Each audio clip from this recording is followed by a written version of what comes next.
Hey guys, what's up? It's your girl Unique B, and welcome to Sippin Tea with Unique B. Once again, I got my girl Brittany, BM to my right, Danny, Danielle, and Rakita, Kita Boo. Today, we're going to discuss Stacey Dash. Stacey Dash has been making some comments for the past few months, also stating her support for Donald Trump, and basically having a lot to say in regards to the black community. Danielle, I'm going to start with you on this one. How do you feel? Sipping my tea on this one. Stacey Dash. What did she do again? I'm sorry. What is she going for? Right. I'm clueless as to what she's been into, so no, she's irrelevant, so there's no need to go on about her. Peter? Last time he was popular was over 20 years ago. I understand you trying to become relevant again. You need a coin, some checks, or something. That's great, that's understandable. Stop taking short shots at other women for doing what they have to do, take care of their families. How about you? I agree. When all these years of doing what you have to do with your white man, continue to stay in the clouds. Goodbye. Well, what I'm going to say on Stacey Dash is this right here. Stacey has had a lot to say, including that black women need to get up and get off of the system, to get up and do something. When we look back, Stacey Dash has received $6,000 a month from one of her former boyfriends as spousal support. That is receiving assistance, and that barely kept her above water even after she filed for bankruptcy. So, let's not, how can you throw stones? Glass house. At a glass house. At the same time, as far as her putting down black people, let's just say that Stacey Dash did start her first movie in 1987, but I bet nobody listening to me right now even knows what that is. If you remember her correctly, you would know that even before she was Clueless, she did a black film with, was it Damon Wayans and Mo Money. So that is the actual movie that put Stacey Dash on the map as a black actress. Now, Stacey, you can have your opinions. Everyone's entitled to them.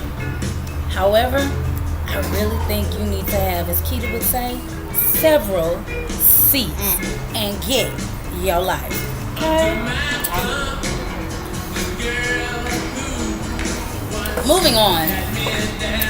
Ashley Graham, plus-size model who actually set the world on fire by gracing the cover of Sports Illustrated, has been turned on by her fans for basically some of the pictures that she posted this week, with her basically looking slimmer and more in shape. And some people feel that what she did was bought into this stereotype, and the number one question was, where are your curves? Bingham, how do you feel on this one? Whatever she feels comfortable, if she did it while she was big, just imagine what she would do now, especially if she's comfortable in her own skin. Everybody gonna have something. Peter? Ladies in this shoe for everybody. Whether you're on the plus side or the skin side, ladies in this shoe for everybody. No one knows her reasoning. You can't shame somebody just because they want to do something a little bit better for their body. I agree with you totally. She's a beautiful girl. I'm pretty sure she's beautiful inside and out. Whether big or small, she's beautiful. I commend her for losing weight. I'm not too much on the skinny side myself, but at the end of the day, you don't know what that person's going through to either be losing the weight or having the weight in the first place. So it's not like she's putting anybody down while she's losing the weight. So why bash her for it? I have to say, when it comes to Ashley Graham, she's a very beautiful girl. And just because she lost weight, you have to realize that by American standards, she's still considered plus size. So even though you feel she's not as curvaceous as she once was, she's still there. She's still supporting. And I think that if you're really her fan, you will support her getting in shape. One, because she never said why she actually lost the weight. But whether it be for health reasons or whether it just be because she wanted to. Just, if you're her fan, you're her true fan. Because I think every female knows I think anybody knows how hard it is to actually lose weight. So for her to go forth and do it, I say keep going, girl. You look good. Right. We're going to move forward to Tytyana Ali.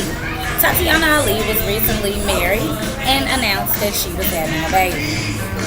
But she also went forward to sue the execs of Warner Brothers for the show idea of The Real. Tytyana stated that in 2012, she went to Warner Brothers execs and came up with the premise of the show, and they declined. 6 months later, The Real debuted. Do you think she has a case, Danielle? That's hard to say if she does or not, but she's another one of those people that's basically trying to make herself relevant because, again, she's another one that hasn't been out since, Fresh Prince? Really? So, I mean, and she was a little girl then, so yeah. I'm going to sip my tea on Tytyana. If you win it, boo. Keita? Yeah, honey. Honey. Everyone knows shows take time to develop. True. They don't just pop up overnight. Who's to say that the process wasn't already going? And instead of advising her we already have these clinics going, they just kept it under wraps. They had that option. Who's to say they didn't want her to go and shop the premise to someone else? True. I say, good luck. And that's it. Be him. Good luck. Because, I mean, I don't know. I'm thinking, why did, maybe, I don't know. Good luck on that. I mean, Well, what I want to say is, as far as Tytyana, you have to look at the fact that maybe they did take it. If they did, they wanted people a little more, nothing against her, relevant. When you think about Tytyana Ali, she has done some acting jobs. I've seen her in a few black films that I actually like. But when you hear her name, you automatically think Fresh Prince. The cast of The Real is Tamar Braxton, who has CDs and her reality shows with her sister and her husband. You also have Tamira Housley, who also did a reality show with her twin sister. She's writing books, and they still have their mommy blogs. You have Jeannie Mai, who was a well-known makeup artist, well before, with shows on both E! And the Style Network. And then you have Adrienne Balan, who has kind of kept herself in the limelight even since Cheetah Girls, both with acting, a little music, but mainly the acting part of it. So maybe they did take the premise and just felt like she wasn't strong enough to bring in the viewership that they wanted. Either way, if it is, and that comes to light, I hope that she is compensated, and good luck to you, Tytyana. Right. Focus on raising that baby. Next, according to lawsuits, let's talk about Brandy Norwood. Brandy recently filed a lawsuit against her record label, Chameleon Entertainment, for blocking the release of some of her studio music. Now, I do want to say that Chameleon Entertainment did, prior to Thursday, come forward and say that they were trying to work out something, that her work on Broadway with shows like Chicago would go towards her meeting the standards for her contract. But Brandy wants to put out studio music. Keita, start with you on this one. What was the last studio music? I mean, let's be honest. The last thing I remember is The Boy Was Mine. I remember putting down, I mean, that was a long time ago. Yeah, something about the Full Moon album, but yeah, that's what I was thinking. And she dropped, let's just be clear, she dropped to 11 after Full Moon, but seems like nobody really remembers. What I'm going to say, and if you're a Brandy fan, hey, I'm ready for it. Leave comments, say whatever. Brandy was never just the strongest vocalist. My opinion. You had The Boy Is Mine is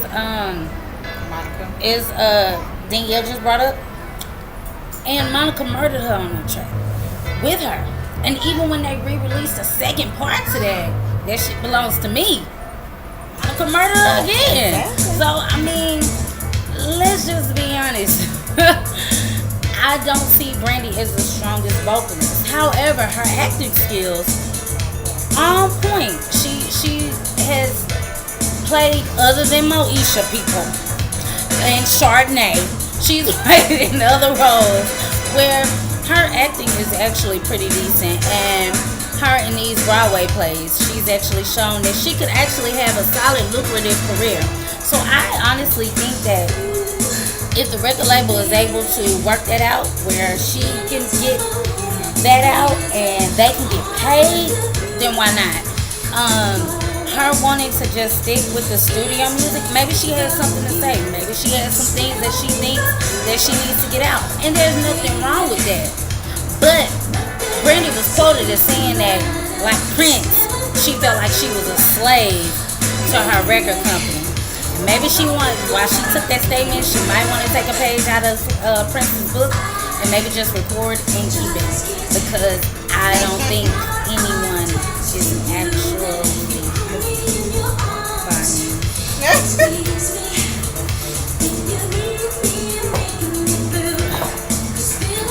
Alright guys, that's it for today. I want to thank you for joining me, BM, Danny, and Keatable. Until next week, keep those comments coming, those views, those likes, those shares, and subscribe to the channel.